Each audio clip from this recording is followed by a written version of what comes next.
All right, you're on. Yeah. Okay. So what I've discovered about people that are starting out in sales of any kind, communicating with clients of any kind, is they're feeling that they have to have all the answers. There's an awful lot of insecurity when people start in a new field because they don't have all the answers. They don't know. Somebody's going to ask them a question that they don't know the answer to. A good example is in the technical field, and Colin, you're in the field, in that arena. And if you were going to hire somebody for a technical position, and the position required knowledge of Java, you don't care if they don't know anything about C++ or any other language, Ruby. You don't care at all, because all you care about is that they know Java. And they may impress you greatly in their knowledge of C++, and maybe because they impressed you, you know of another position that would be valuable, so you'll recommend them to somebody else. But you're not going to hire them because they don't know C++ or because they do know C++. You're going to hire them if they can solve your problem. Right. And this same analogy applies if you're selling financial services. A client doesn't care about what you don't know. In fact, what's most important to a client isn't the trust based on competency, it's the trust based on character. There are two kinds of trust that are important to clients, or important to anyone you're interacting with. One is that they trust your character. And the second is that they trust your competency. Competency can be bought. You can buy competency. You can go hire competency. You can't hire character. You either have it or you don't. And the most important thing that a client wants to know is that he can trust your character. Interestingly enough, the quickest way, and this is counterintuitive, the quickest way to get somebody to trust you is to tell them, I don't know. What you've done is become vulnerable. You've become transparent. The simple phrase, I don't know, is a transparency. And people are very, very much attracted to transparency. They really want to know what the real you is, who the real you is, what is going on deep down inside. And how do you develop transparency? How you develop relationship is you allow yourself to be transparent to the other person. And all relationships are based on transparency, whether it be with your wife or your employees or your clients. Now, reflection. So if by you being transparent, the other person by you opening up, the other person naturally open up as well. And yes, absolutely. The way when I'm ministering to a couple, or I'm ministering to the husband, the quickest way for me to get him to acknowledge his foibles, his what he thinks are negatives, is to tell him about my negatives. Pretty soon he realizes that, hey, that's just the way God made us. You know, we're this way. So By me being transparent, it allows the other person to be transparent. And as I said earlier, saying I don't know is a really important way to develop transparency, but it would indicate that you're not competent. If somebody says to you, well, what are the insurance rates for a 30-year term for a 20-year-old?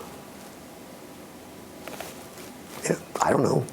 I do know that, but the point is, I would say, I don't know, let's go figure it out. I'll get my computer out, we'll look them up. How's that sound? And they'll, remember, end with a question. And they'll say, sure, let's do that. And now you're discovering together. So now you're starting to build relationship. And by saying, I don't know, but we can figure it out, you're starting on the relationship road. And by willing to say, I don't know, you're implying that you have some character. You're not going to lie about it. You're not going to try to mislead them. You're going to be open about your lack of knowledge. And really, really, really important to say, I don't know. It's the quickest way to develop a trust relationship with another person. Even with somebody you've known a long, long time. And they ask you a question, if you say, I don't know, it's like, well, he's not trying to BS me about, the situation. He didn't say he didn't do it. He didn't say, give me some answer that I'd have to check out. He said, I don't know. Let me go look and see. How did the scratch get on the car? I don't know. What scratch are you talking about? Let's go. She shows you this scratch. That scratch is the one I put on, but she didn't ask me about that. So I don't know how the scratch got on. Yeah, I remember one time my wife was complaining about a scratch in the car. And I was smart enough to say, well, show me. And I'd put a scratch down underneath because I'd run up on the curb, but this other scratch I hadn't put on. So I said, I don't know how that scratch happened. It looks like da-da-da, So I could have stuck my foot in my mouth and said, oh, I pulled up on the curb. She said, oh, well, I didn't know about that scratch. It's a scratch. It's a scratch over here and a nick in the door. How did that happen? Oh, I don't know about that one. And you can tell it truthfully. And wives know if you're telling the truth or not. So the best thing to do is to say, I don't know, let's go look at it. Let's go discover it. Let's go figure it out. And that helps you to develop the trust that's based on character. And there's an old saying that we've all heard. People don't care how much you know until they know how much you care, which is a function of character. If you really like somebody, you got a good character, you care about them. And then you can talk about the things that are competency-based. So what happens in a lot of meetings with people that are starting out is that they're afraid to say, I don't know.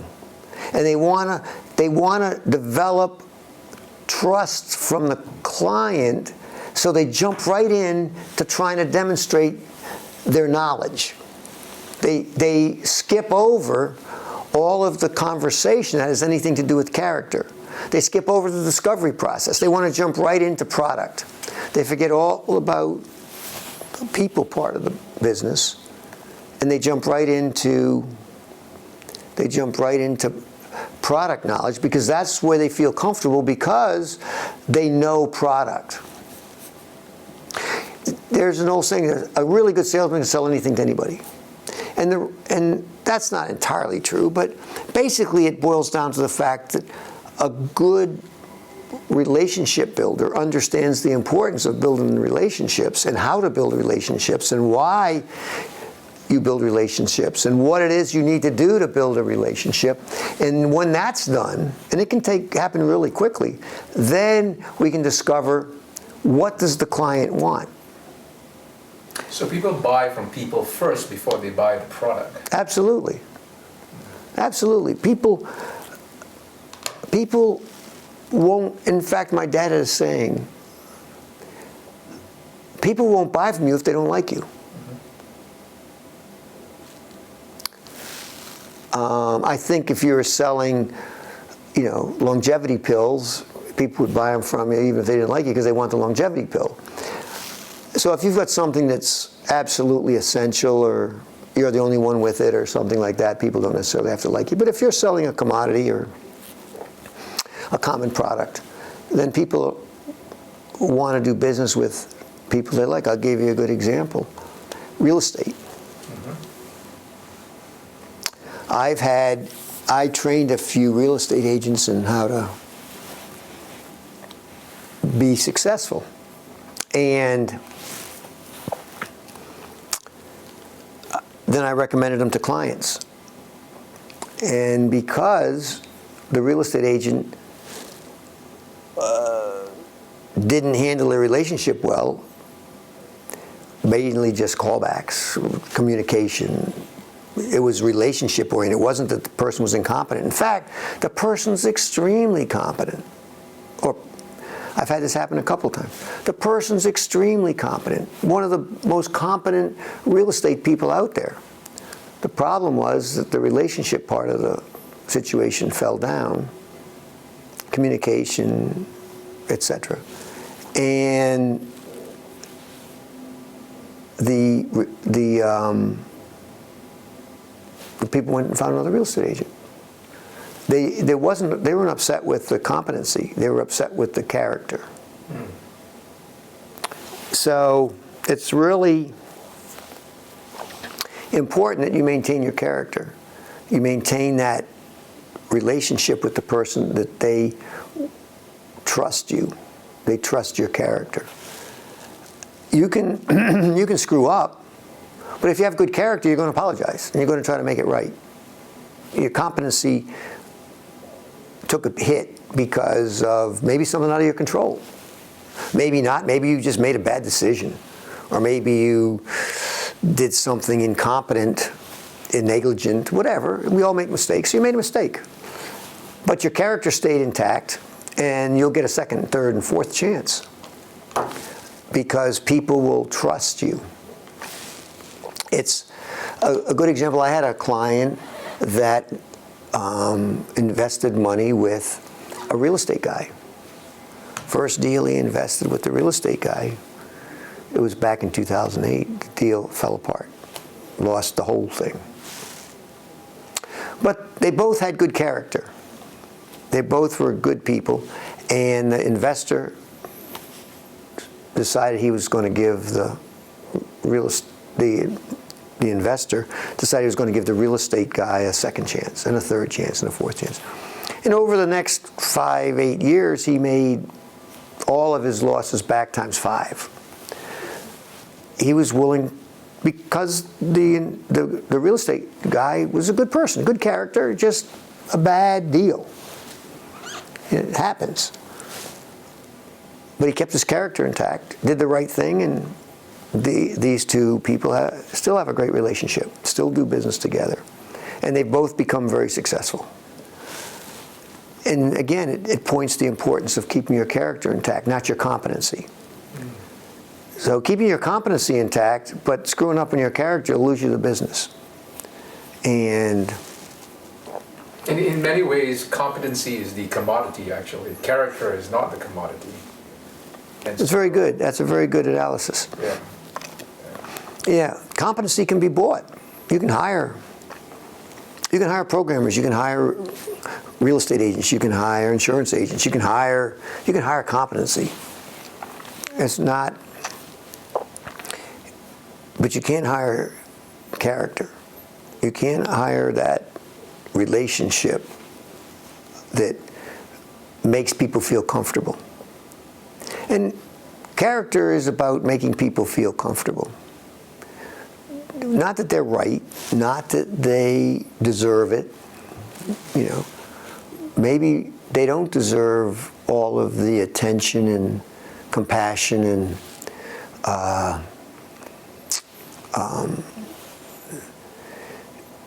leadership that you're using to maintain the relationship. But as a leader, as you get further and further, matured, you more and more and more are going to be dealing with people where you have to, if it were a different situation, say bite your tongue. You have to pull back, and you have to be, I had this with a very successful man and his wife, where I were trying to help them with their marriage. And I've heard this from a lot of husbands. Why have I always got to be the one to X? Why have I always got to be? Why can't she? Why can't she do that? Why does it have to be me? And this, just if you're a, I just use the analogy because they both had businesses. Because for some reason you're the boss of the business. You know, you can fire somebody if you want, but you wouldn't. You allow them to have their idiosyncrasies, and you just lead them because that's your job. You know, if you don't want the job, that's fine. You don't. You know, you can go to work for somebody else. If you want to let your wife wear the pants in the family, you can do that, but you're going to have a very unhappy marriage. Both of you are going to be unhappy. So the reason that you have to do the things that are, when you first think about it, are difficult is because you're the leader. You're the person that has to take the initiative and allow the circumstances to be dictated by what it is that you know is the right thing to do. So what scenarios, are there any outliers or extreme use cases to what you just talked about? Oh yeah, there definitely are.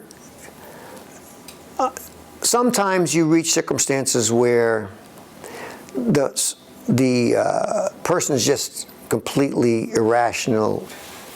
There is no. It can happen. Where there is no. It could be an employee, could be a client, could be a spouse. Where they're completely irrational and they have no. There's nothing that makes really a whole lot of sense about where they're coming from. But that gets back to what I talked about reflective listening. That's where you have to go back and try to make sure that you've heard what it is that is bothering them. Now, if you have to reflective listen with somebody twice a day, or 3 times, or 10 times a month, or 20 times a year, there's an issue. There's something going on. Either you got to get rid of the employee, you got to sit down and have a heart-to-heart talk with them. Right. You have to take your wife out overnight and talk about why we're always dealing with this issue. It's this couple that we were just working with recently. He super smart. He never used the management technique of servant leader. So we talked about him becoming a servant leader with his wife, and maybe he'll end up using his business. He was very, very successful in certain businesses. A couple of businesses he made a lot of money, sold them for 17 million, 10 million, a lot of money. Well, you know, for 26-year-olds, a lot of money, and 30. You know, he was very young when he sold the businesses.